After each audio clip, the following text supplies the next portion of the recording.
Bonsoir et bienvenue en ce jeudi 17 septembre 2020 et nous en sommes ce soir rendus à la méditation numéro 181 dans le livre Les psaumes des temps modernes de notre ami pasteur Jean-François Denis.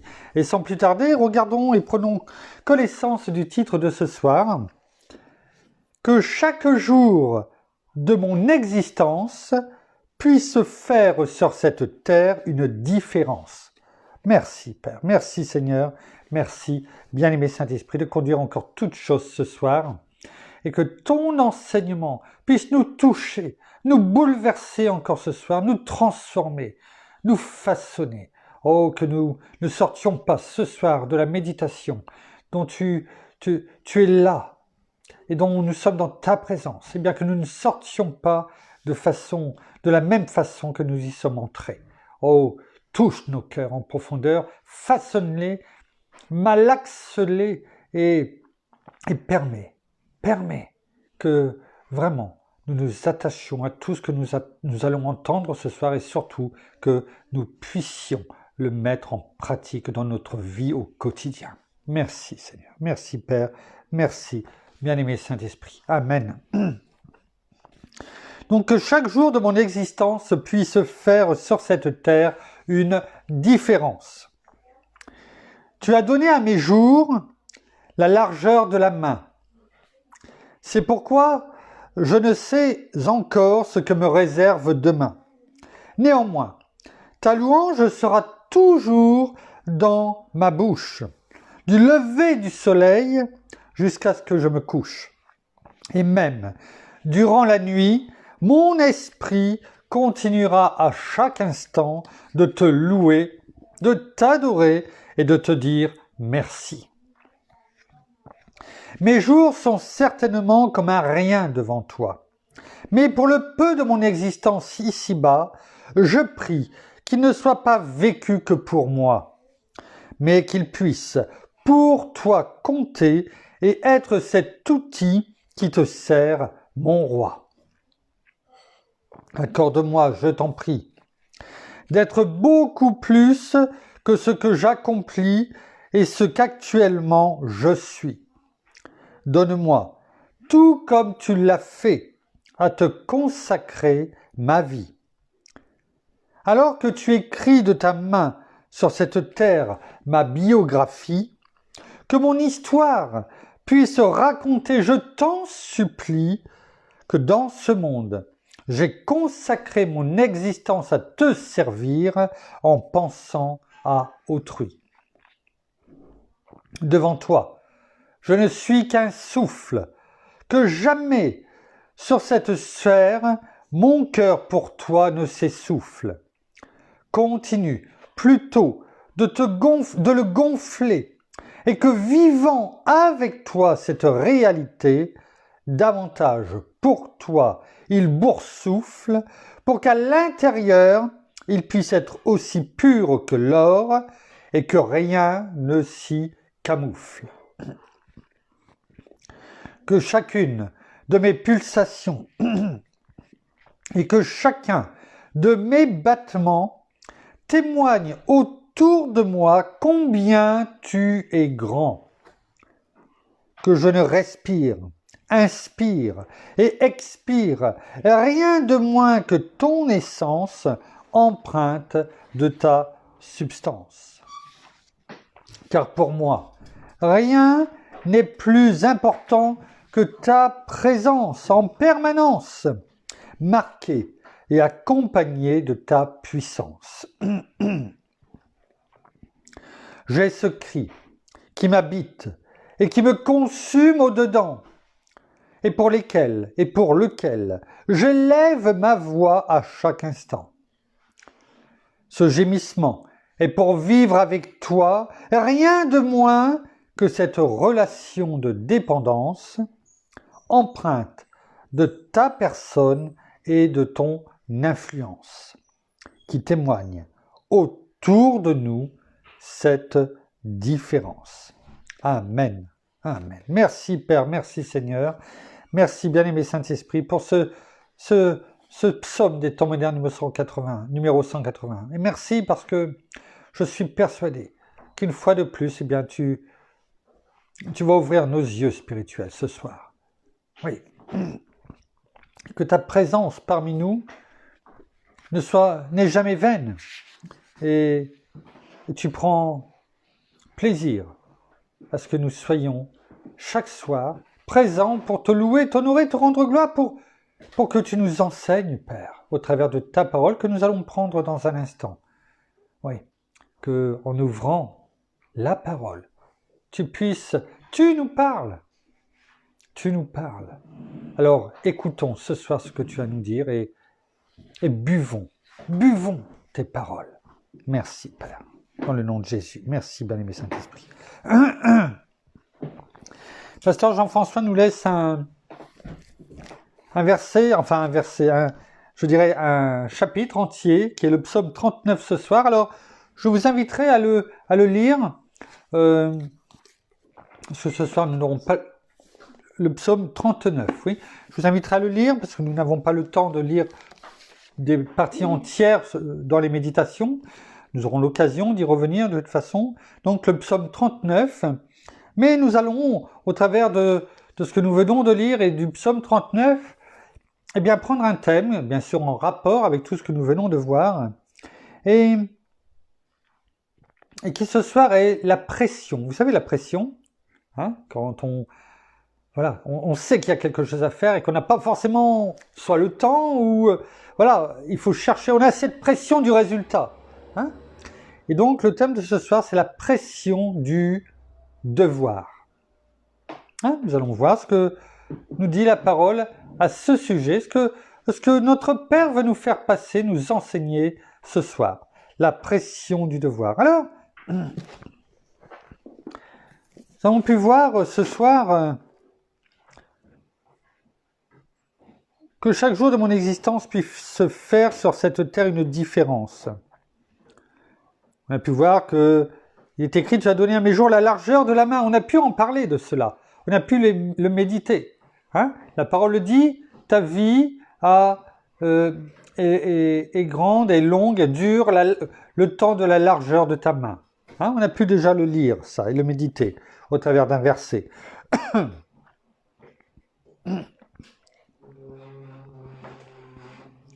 Et ce qui est important de voir, c'est que là encore, au travers de ce psaume que nous venons de lire, Pasteur Jean-François, qui a été oint par notre bien-aimé Saint-Esprit pour l'écrire, eh bien, montre bien que notre vie, ce n'est que en la vivant dans la présence de Dieu, en mettant en pratique la parole, mais pas simplement à l'intérieur de chez nous, mais aussi à l'extérieur, en étant dans l'action. Hein? Mais être dans l'action, c'est une chose. Être dans l'action parce que nous sommes dans la présence de Dieu et par sa présence, il nous donne la force, le vouloir et le faire, comme la parole le dit.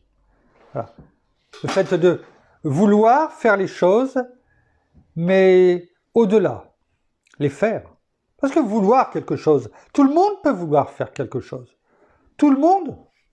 On peut être plein de bonnes intentions, oui, de vouloir, mais de faire, c'est de passer à l'action. C'est pas la même chose. La terre est remplie de personnes qui veulent les choses, mais ceux qui font les choses sont nettement moins importantes.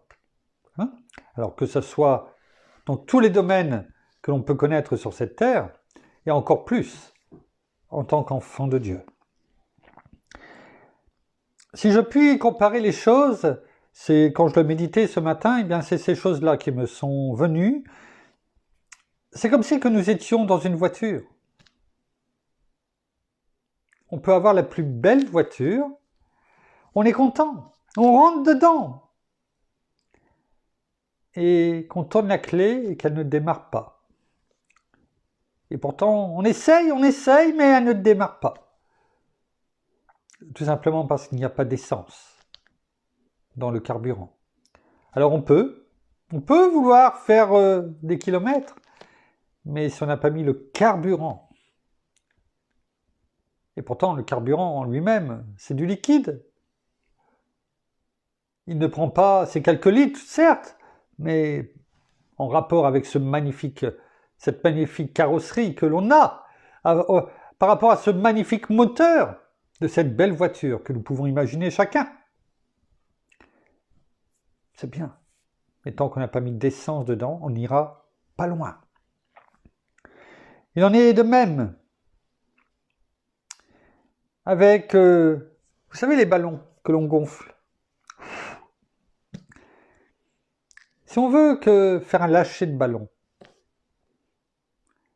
eh bien, il faut souffler dedans. Vous avez déjà pris un ballon et faire un nœud et puis jeter le ballon comme ça à l'air. Ça vous est déjà arrivé. Peut-être plus maintenant, mais quand vous étiez petit. Vous pouvez prendre le ballon et si vous le lâchez, il tombe. Et tant que vous ne l'avez pas gonflé, eh bien, il ne s'envolera pas. Il faut mettre ce même carburant, mais là, non plus dans la voiture, mais dans le ballon, qui est l'air, le souffle. Et je dirais qu'en soufflant, c'est même du dioxyde de carbone. Hein, voilà. Hein, donc c'est du gaz. Hein, et c'est ça. Le gaz est moins lourd que l'air. C'est pour ça que ça s'envole. Hein. Et troisième exemple, ce que je demandais à mon épouse ce matin, vous savez les lanternes qu'on appelle les lanternes chinoises. La lanterne, vous la prenez, vous pouvez essayer, avant qu'elle s'envole, vous pouvez la lâcher, elle va tomber. Mais tant que vous n'avez pas allumé la mèche, qu'il n'y a pas cette source de chaleur à l'intérieur, qui fait que l'intérieur devient plus léger que l'air, eh bien la lanterne ne prend pas son envol. C'est simplement au bout d'un certain temps relativement court, eh bien que ce qui est à l'intérieur, eh bien entre guillemets, si je puis m'exprimer ainsi, je ne suis pas un spécialiste, c'était évaporé, et c'est la chaleur qui fait monter. Là encore, à l'exemple du ballon, ça devient moins lourd que l'air et ça prend son envol. Mais la voiture, même s'il y a de l'essence, au bout d'un moment, si vous ne faites pas le plein, vous allez avoir le même problème. Elle va s'arrêter. Vous allez tomber en panne d'essence. Donc il faut remettre dedans du carburant. Le ballon, au bout d'un moment, eh bien, il va éclater. La lanterne chinoise, eh bien, au bout d'un moment, la lumière s'éteint, la mèche s'éteint et la lanterne retombe tranquillement. Eh bien, si on peut faire ce rapprochement avec la présence de notre Père, on peut vouloir les choses, mais ça n'avance pas. On ne monte pas. Et quand il y a ce carburant, c'est au vivre en nous, la présence de notre Père, de notre Seigneur, de notre bien-aimé Saint-Esprit en nous, que l'on s'accroche à sa parole, qu'on la met en pratique. C'est tout cela notre carburant. C'est cela notre oxygène dans le ballon. Et c'est cela aussi notre lumière, cette lumière allumée qui permet à la lanterne de monter. Eh bien, c'est la même chose avec nous. Tant que nous restons avec ce carburant, tant que nous restons avec cet oxygène, ce souffle de vie, tant que nous restons avec la lumière de vie en nous, notre Seigneur Jésus, eh bien nous pouvons avancer, nous pouvons grimper. Le jour où il n'y a plus de carburant, c'est-à-dire que le jour où on s'écarte de notre Seigneur, eh bien, on s'apercevra bien vite que notre vie n'avance plus de la même façon. Et qu'il y a peut-être même beaucoup de choses dans notre vie qui seront à l'arrêt. Que le ballon éclate et que la lanterne n'a plus de lumière et qu'elle retombe, comme nous retombons dans beaucoup de travers de notre vie. Un peu à l'instar du fils prodigue. Alors nous avons besoin de ce carburant qui est la parole de notre Père, la parole de Dieu, de notre Seigneur. Nous avons besoin de cette eau vive, de ce fleuve de vie qui est en nous, de ce souffle de notre bien-aimé Saint-Esprit qu'il souffle sur nous. Tout cela est essentiel. Ça doit être, sans jeu de mots, notre essence, comme l'a dit pasteur Jean-François. Non pas, voilà, c'est l'essence, c'est-à-dire un peu comme la Genèse, la chose indispensable, primordiale, la ressource primaire. Sans celle-ci, nous n'irons pas bien loin.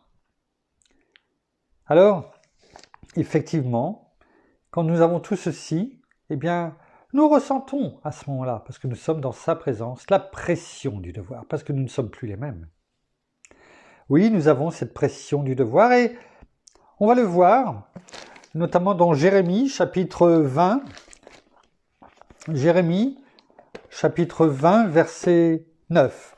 Il y a quelques versets que nous allons prendre dans différentes versions parce que ça, vous allez voir, c'est... Enfin, en tout cas, moi, je sais que ça m'a beaucoup touché. Version Colombe, chapitre 20, verset 9, il est écrit « Si je dis, je ne ferai plus mention de lui » en parlant de Dieu, de l'Éternel. Je ne ferai plus mention de lui. Je ne parlerai plus en son nom. Il y a dans mon cœur comme un feu brûlant, retenu dans mes os. Je me fatigue à le contenir et je ne le puis. On voit là la vanité de vouloir se détourner de Dieu, de ne plus vouloir invoquer son nom. On est repris. Oui, on peut quelquefois faire preuve de négligence, mais lorsque l'on est dans la présence de notre Père, cet enthousiasme à le louer, à témoigner de ce qu'il a fait pour nous est le plus fort. Et on ne peut le retenir. Regardons ce qui est écrit dans d'autres versets, dans d'autres versions, notamment la nouvelle en français courant est écrit « Si j'en viens à me dire, je veux l'oublier, oublier notre Père, je veux l'oublier, je ne veux plus entendre parler de lui.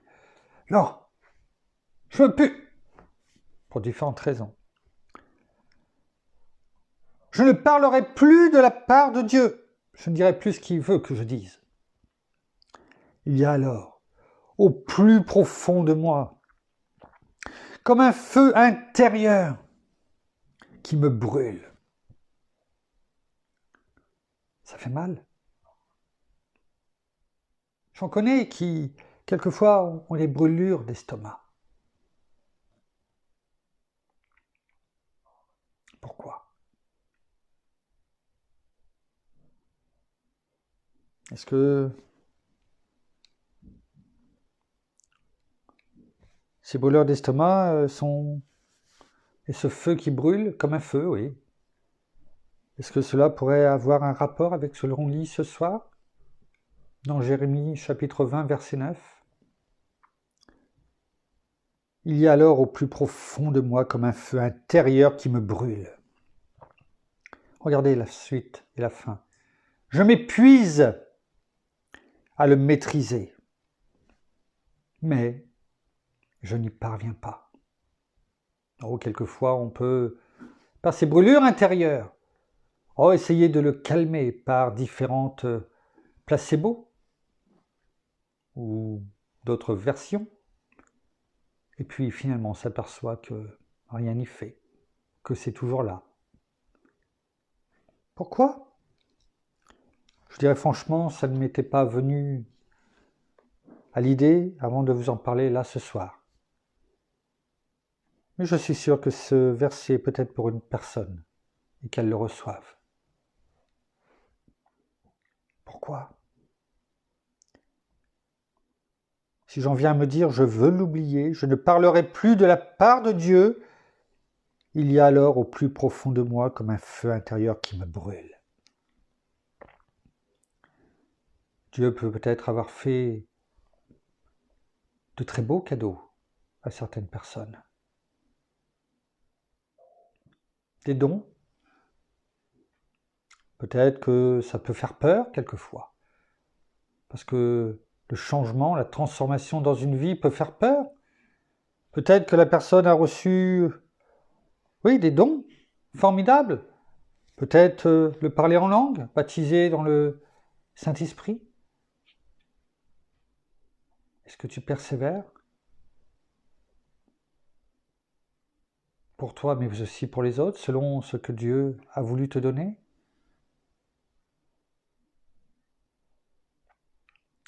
Si j'en viens à me dire je veux l'oublier, je ne parlerai plus de la part de Dieu.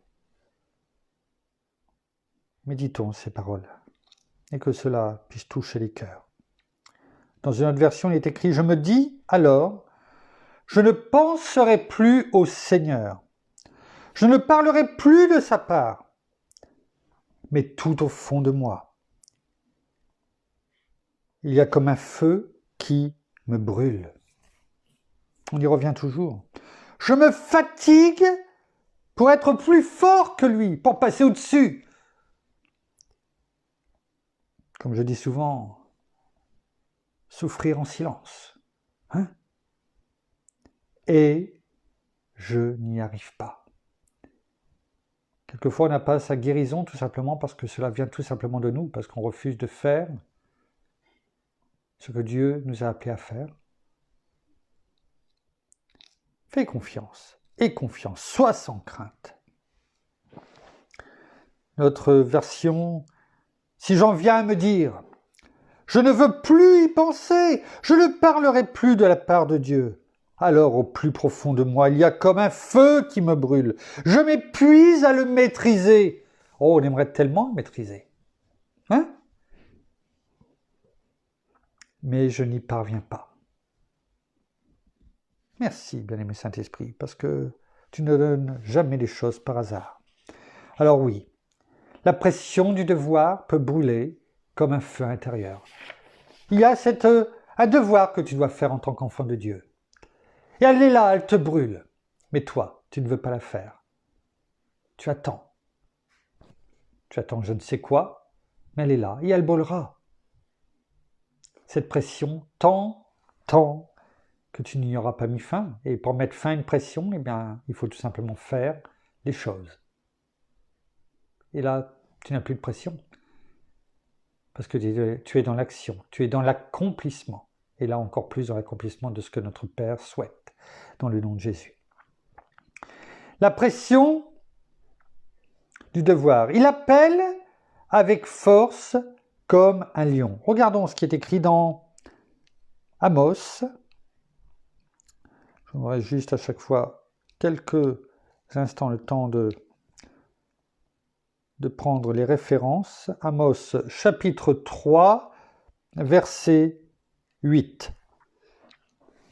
Amos chapitre 3, verset 8. Il est écrit en version colombe, « Le lion rugit.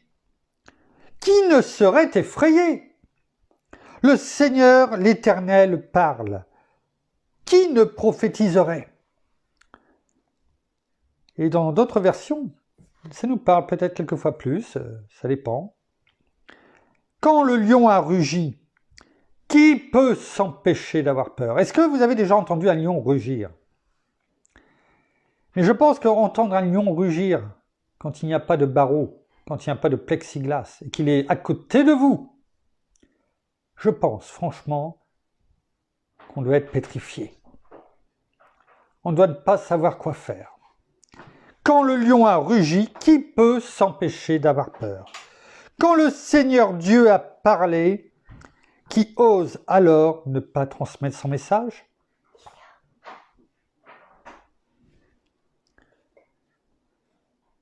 Oui. Quand tu as un lion qui est à côté de toi, qui a rugi, tu ne bouges pas. Pétrifié, je pense. Attendons la suite. De même, quand le Seigneur Dieu parle, ou a parlé, qui ose alors ne pas transmettre son message? Alors il y en a Il y en a qui ne le font pas, mais ils sont confrontés, on va dire, à ce que nous avons lu précédemment.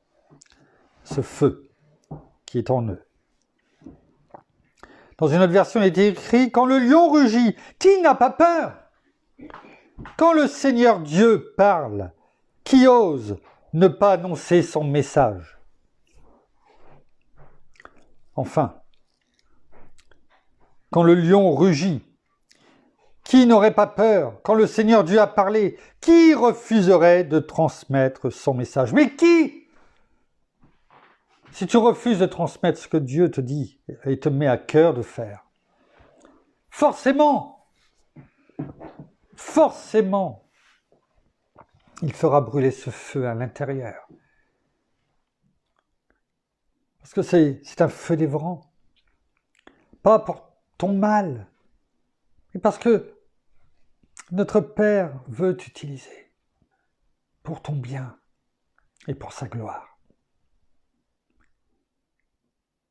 Et tant que tu ne le fais pas, eh bien, non seulement tu as ce feu brûlant en toi, qui te donne cette pression, mais que tu n'avais pas compris jusque maintenant, et maintenant tu as compris. Mais au-delà, eh bien, tu laisses des portes ouvertes à l'ennemi. Parce que tu ne veux pas te mettre au travail, rentrer dans l'action. Il lie, du verbe lier, l'âme à sa tâche. Regardons ce qui est écrit dans Luc, dans l'évangile de Luc, au chapitre 12, verset 50. Luc 12, verset 50.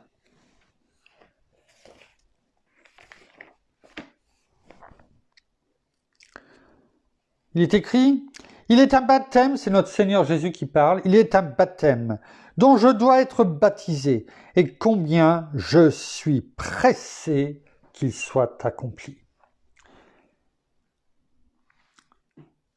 Il lie, c'est-à-dire du verbe lier, l'âme, le siège de nos pensées, de nos émotions, de notre volonté, à sa tâche, à la tâche qui nous a été confiée par Dieu. On suit ce cursus, ce parcours.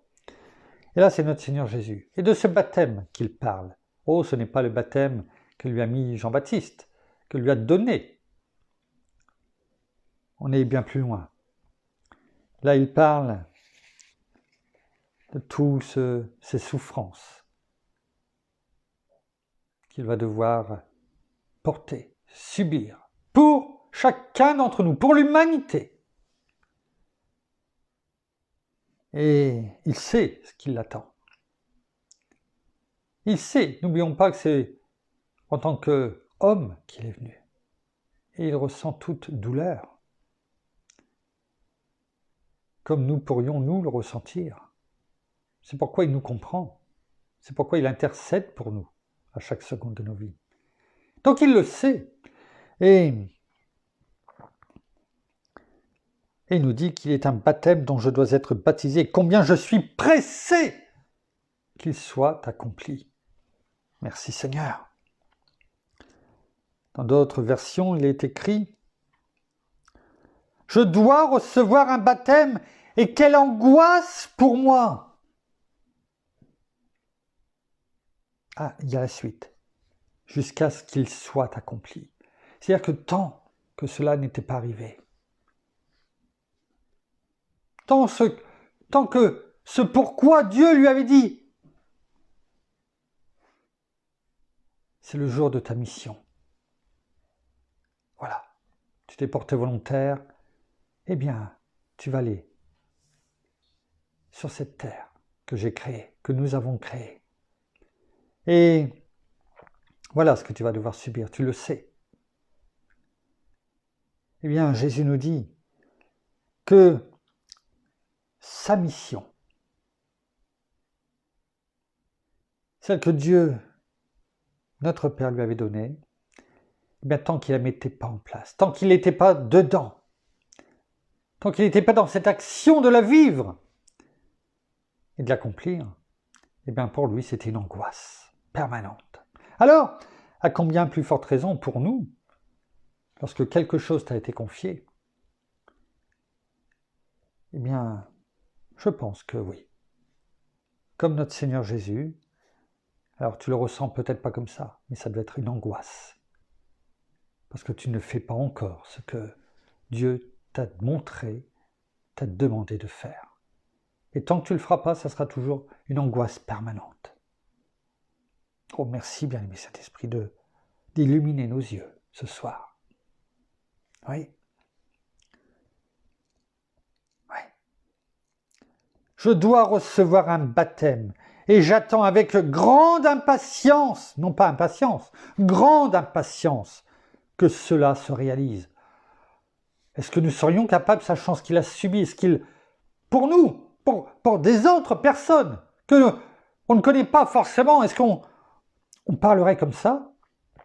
J'attends avec une grande impatience ce que je dois recevoir. Et j'attends que cela se réalise avec une grande impatience. On n'est même pas capable, et je me mets dedans, de faire 100% des choses que notre Père nous demande. Et ce n'est pas ce que notre Seigneur a subi. Pour nous, pour toi, pour moi.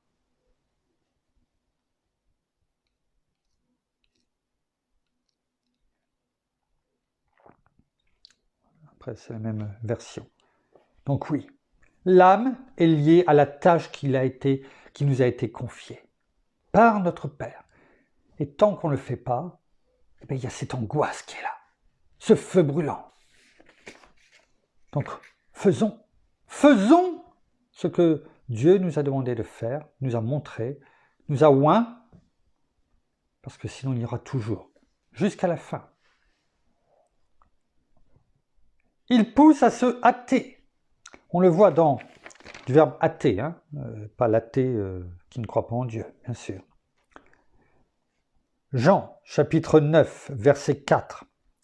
Notre Seigneur Jésus nous dit « Il nous faut travailler tant qu'il fait jour aux œuvres de celui qui m'a envoyé, notre Père. La nuit vient où personne ne peut travailler. » Cette nuit, bien sûr, ce n'est pas la nuit comme nous la connaissons.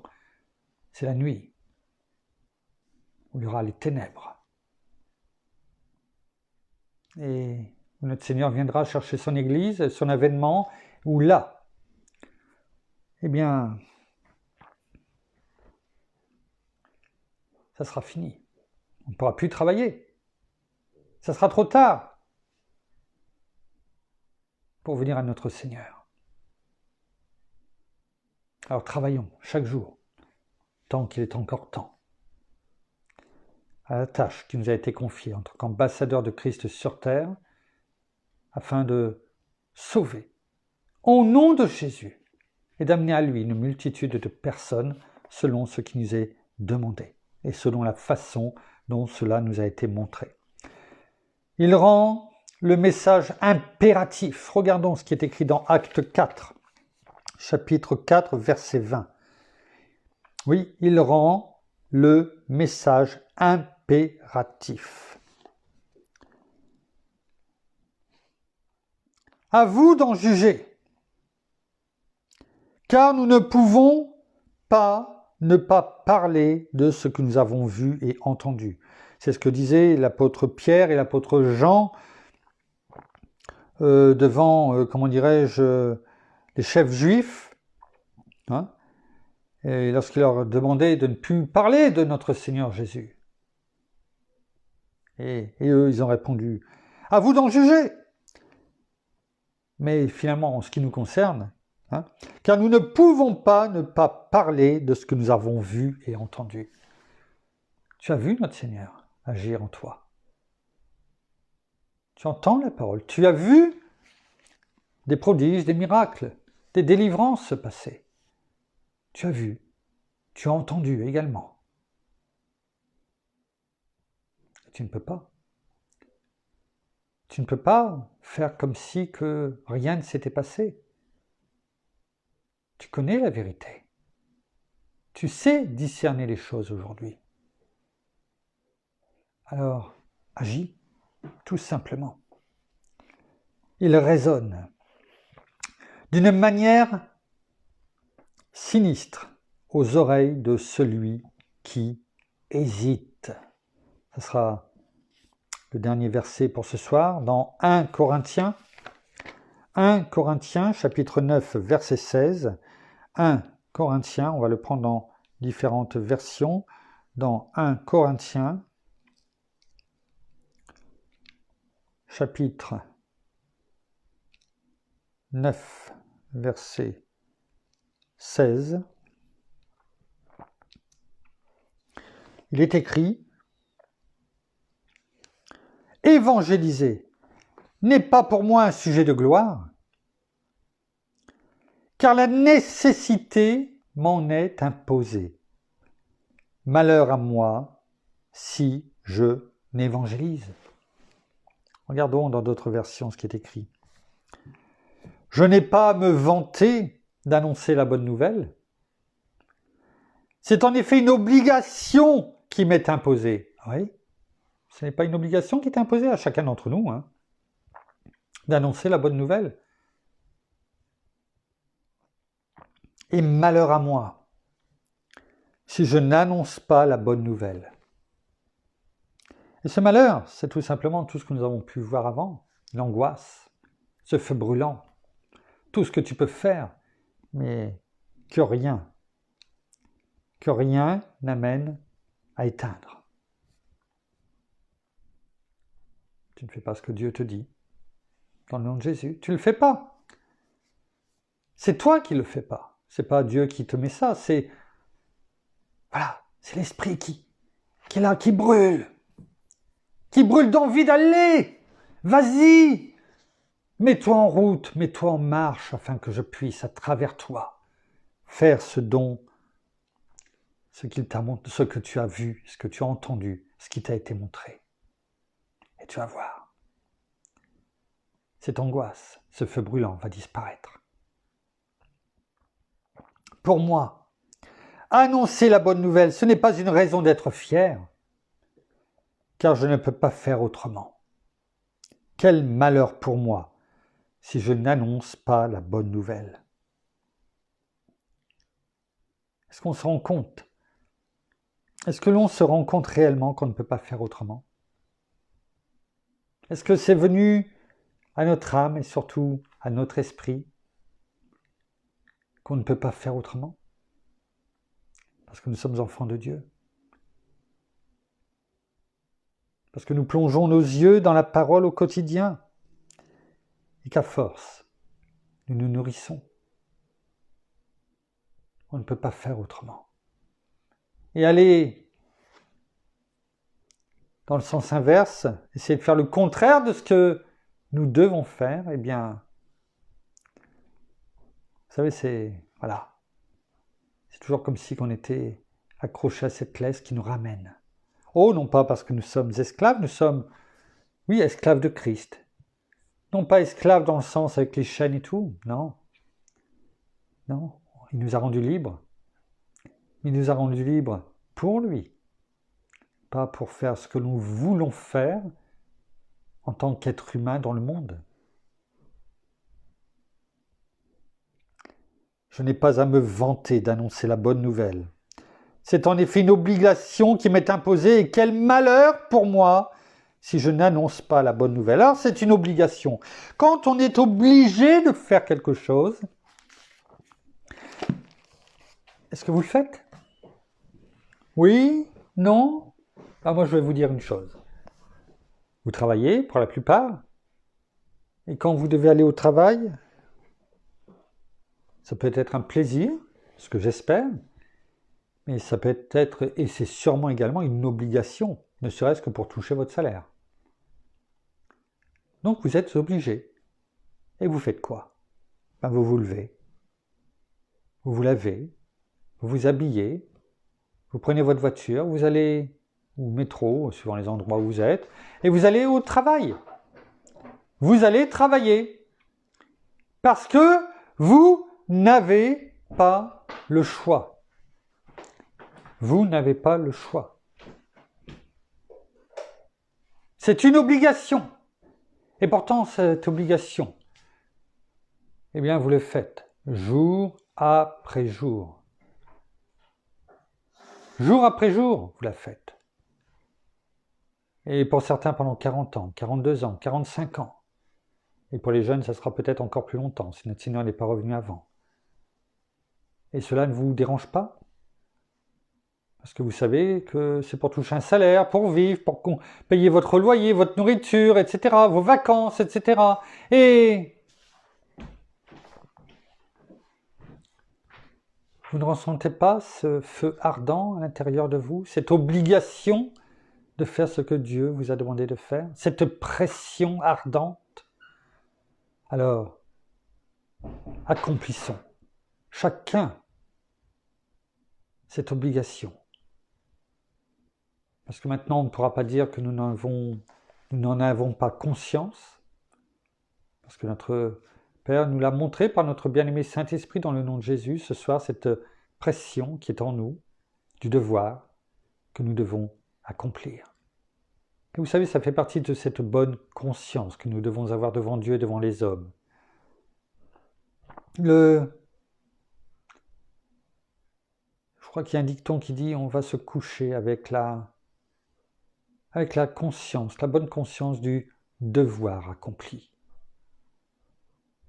Est-ce que nous allons nous coucher sereinement? Nous dormons bien en disant « Père, j'ai vraiment cette conscience, vraiment une bonne conscience devant toi du devoir accompli. Ouais, j'ai fait ce que tu m'as dit. » Est-ce que nous arrivons à bien dormir? Ou est-ce que nous avons du mal à s'endormir? Est-ce que nous passons des bonnes nuits ou est-ce que nous avons du mal? Peut-être que cette pression se fait toujours de plus en plus grande afin de nous amener à crier à Dieu comme nous l'avons vu ces derniers temps, afin que nous mettions en pratique tout simplement ce qu'il nous demande. Merci Père, merci Seigneur, merci bien-aimé Saint-Esprit pour tes enseignements encore ce soir, tes révélations, que cela nous touche et surtout que nous ayons compris ces choses afin de les mettre en pratique. Nous terminons par la prière.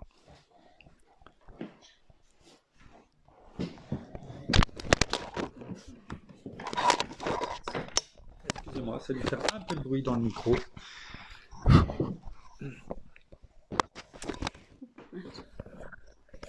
Oh, merci encore Seigneur ce soir pour ta présence parmi nous. Merci parce que tu nous éclaires par ta parole. Merci aussi Saint-Esprit de nous donner ce discernement dans nos vies, d'éclairer aussi tout ce que nous devons mettre en pratique chaque jour dans nos vies, chaque jour dans ce que nous devons faire, dans ce que nous pensons, dans nos idées, dans nos pensées également.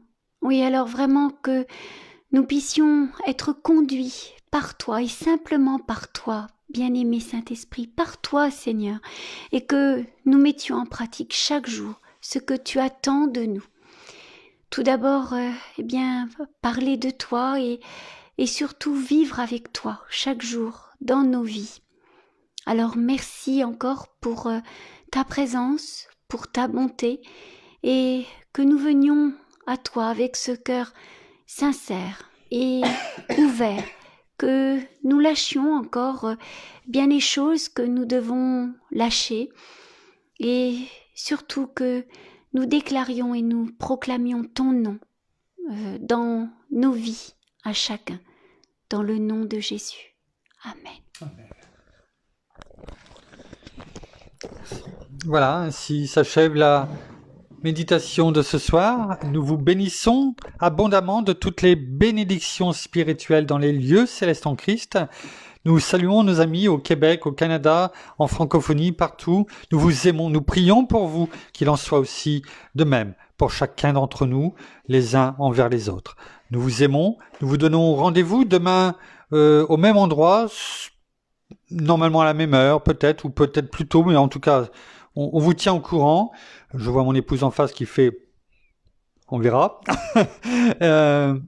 Soit 20h30, et si on vous dit rien, c'est 20h30, sinon on vous fait passer un message. Nous vous saluons, nous vous aimons, passez une bonne nuit, au revoir.